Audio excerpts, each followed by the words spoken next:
Y todos participamos de eso, es decir, esto no es un asunto solamente de las operaciones de la guerra, sino de cómo esas operaciones de la guerra están acompañadas por una serie de operaciones ideológicas de las que nosotros podemos participar sin darnos cuenta si no tenemos una mirada crítica permanente sobre lo que estamos haciendo. Entonces voy a dar un ejemplo, ya que alguien habló aquí de la resiliencia. ¿Cómo es que yo incorporo una categoría en un momento dado frente al trabajo que estoy haciendo? Le tengo que hacer preguntas a esa categoría, le tengo que hacer preguntas a la praxis que eso ha generado para saber cómo lo incorporo críticamente y cuáles riesgos estoy corriendo cuando asumo, por ejemplo, un concepto o una idea como la resiliencia. Entonces, de la resiliencia se me ocurre pensar que sin duda, digamos, se plantea en los contextos de altísima adversidad como una posibilidad de potenciación de los recursos personales y sociales frente a allí donde un enfoque de riesgo no da un peso, no espera ningún resultado. Y es allí donde la resiliencia entra a potenciar una serie de recursos idiosincrásicos de una población específica de manera creativa en la transformación de esas realidades y de la propia realidad.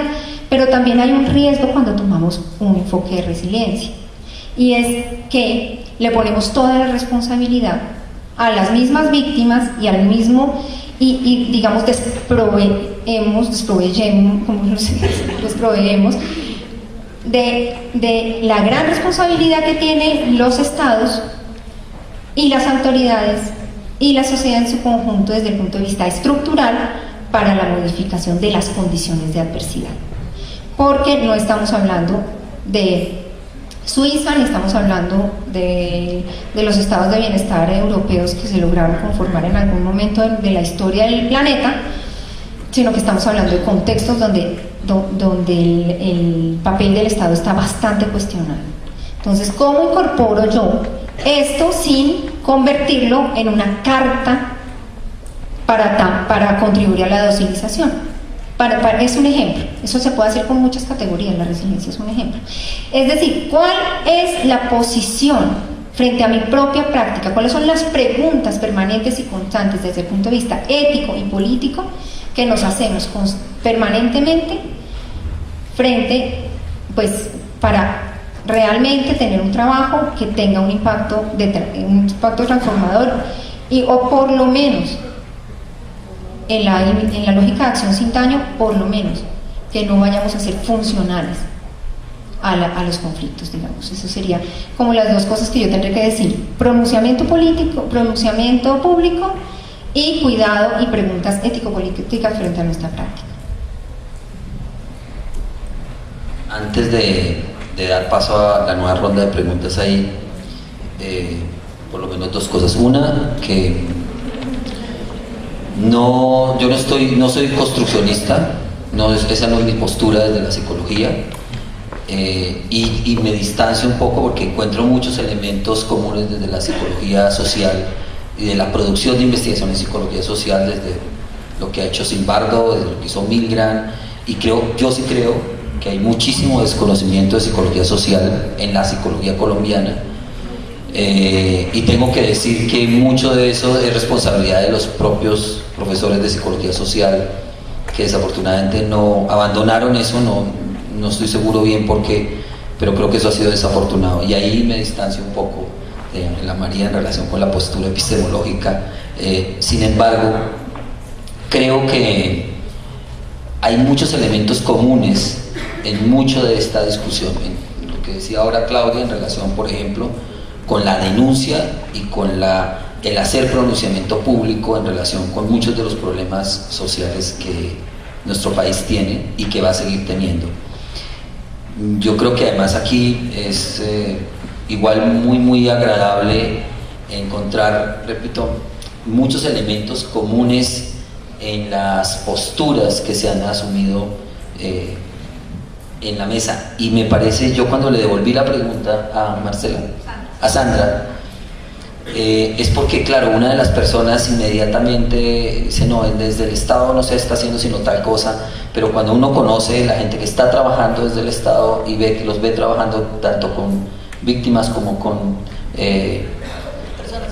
personas en proceso de reintegración, porque es que ese nombre es complicado, ese cómo nombrarlo es complicado y es muy importante.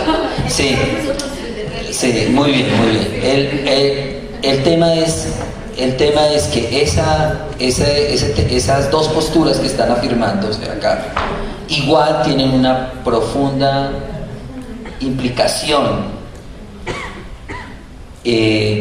sobre las acciones de toda la sociedad, porque aquí hay un actor del que no hemos hablado, que aquí se han hablado de las 6 millones de víctimas y de los 32.000 perpetradores, o como quieran ya denominárselos.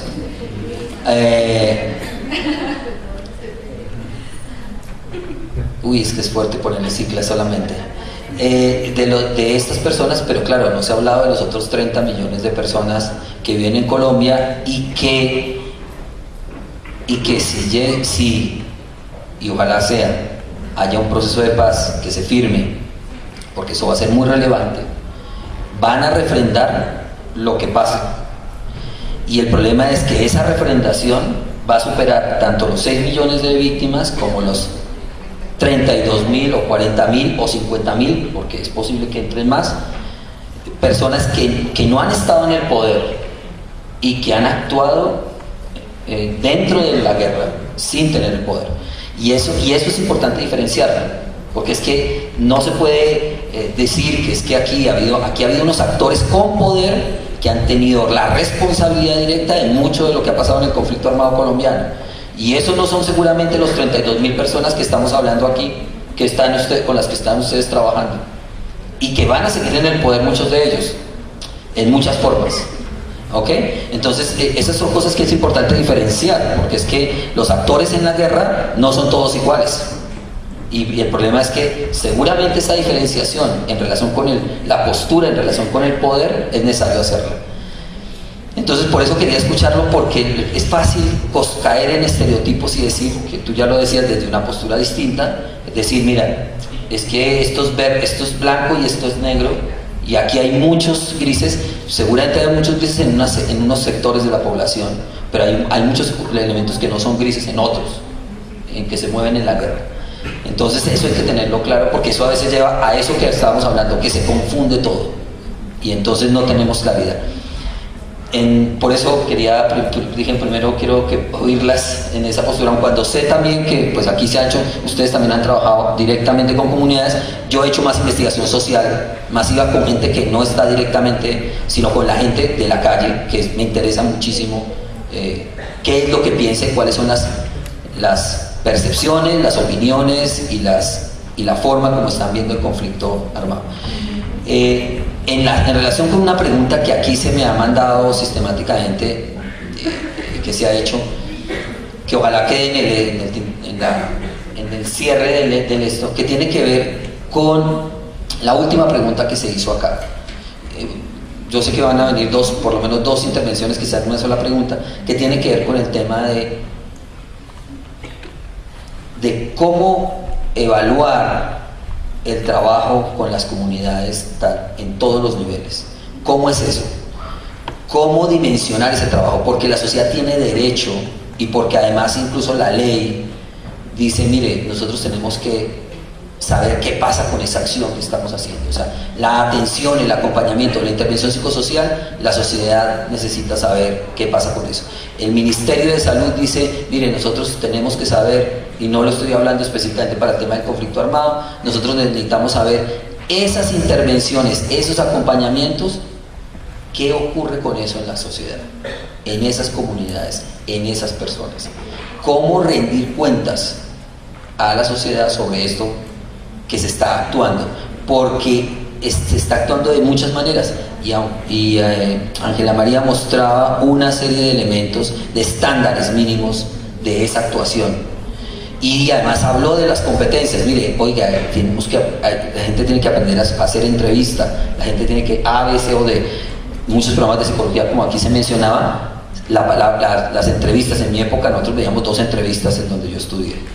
resulta que ahora desapareció la entrevista. No hay entrevistas, entonces yo no sé cómo sale la gente, y eso les pasa muchísimo cuando hacen convocatorias. Necesitamos gente que venga a trabajar aquí en este proyecto, y resulta que no saben ni siquiera hacer una entrevista, porque jamás pasaron, y eso parece inaudito, pero es una generación entera que ni siquiera vio esas competencias mínimas. Y por supuesto, cuando usted va a evaluar el efecto que tiene eso sobre la intervención, tenemos montones de problemas. Porque sabemos los problemas que han tenido en revictimización de una persona que llega ahí sin saber cómo estar con comunidad. Entonces quería solamente hacer eso para que la parte final, cuando aquí hay muchos elementos que se han tocado, se trabaje un poco sobre eso, cómo se ven aquí ese tema de la rendición de cuentas, del acompañamiento o de la intervención o de la atención psicosocial en las diferentes perspectivas que aquí se han mostrado. No sé si tengan algunas dos personas preguntas, o si damos paso a que ellas hablen de este tema, porque si no, no vamos a tener tiempo. ¿Listo? Si quieren empezamos al revés. ¿Listo? Bueno, sobre evaluación de atención. Bueno, sobre la evaluación de atención sí que hay también unos mínimos consenso respecto de unos estándares que deben ser tenidos en cuenta a la hora de hacer atención psicosocial. No obstante, la parte donde hay que hacer un mayor trabajo es en lo que sería el reconocimiento de los resultados. O sea, toda la parte de gestión y todo lo que tiene que ver con calidad de atención y con condiciones de atención, más o menos está clara en cuanto a estándares, y más o menos está, digamos, reconocida, y es factible hacer una muy buena valoración de un programa de atención psicosocial a partir de esos estándares. Sin embargo, lo que ha sido más difícil, y es polisémico, también es muy interesante, pero digamos que ha sido más difícil de estandarizar, no necesariamente creo que esa sea la tarea, pero hay una exigencia, por ejemplo, de donantes frente o de financiadores del trabajo frente al asunto de estandarizaciones, y esto tiene que ver con resultados, es decir, cómo reconocemos los psicosociales, digamos, los cambios o las transformaciones o los efectos en las diferentes dimensiones de lo psicosocial, o en las diferentes áreas a trabajar en lo psicosocial, pues a partir de un trabajo psicosocial. Entonces es una gran pregunta. Me atrevería a decir que digamos, todos los que han sido programas pequeños de diferentes organizaciones, de la misma que emanan de las prácticas, por ejemplo, profesionales y académicas, han generado diferentes maneras de entender eso. Creo que Ángela María nos decía el punto de vista de las personas que han sido atendidas es el punto de vista que debe ser privilegiado. Tenemos que hacer una resistencia fuerte sobre la exigencia de tanta cientificidad, que no es, digamos, que es una entelequia. Exacto, pero además es una entelequia porque la misma cientificidad, la misma cuantificación parte inicialmente de los autorreportes. Es decir, no hay otra cosa distinta que la voz de quien es atendido y el reporte de su propia transformación, de su propio cambio, de su propia experiencia, de la manera como resignificó su vivencia y la forma como le dio curso a su propia vida a partir de ese acompañamiento que se hizo. Interesante también me parece el asunto de que cómo sabe usted que si fue usted o no fue usted, o cómo es el asunto, ¿no? El que logró esto, y si la gente lo logra sin usted o no lo logra sin usted. Bueno, yo creo que existe todo un ejercicio cuidadoso para generar los escenarios donde se produzca la posibilidad de que las personas avancen desde sus propios procesos. Esto no es como cuando uno mete un bisturí en un tórax, no sé, un bisturí, bueno, toca primero fracturar y bla, bla, bla.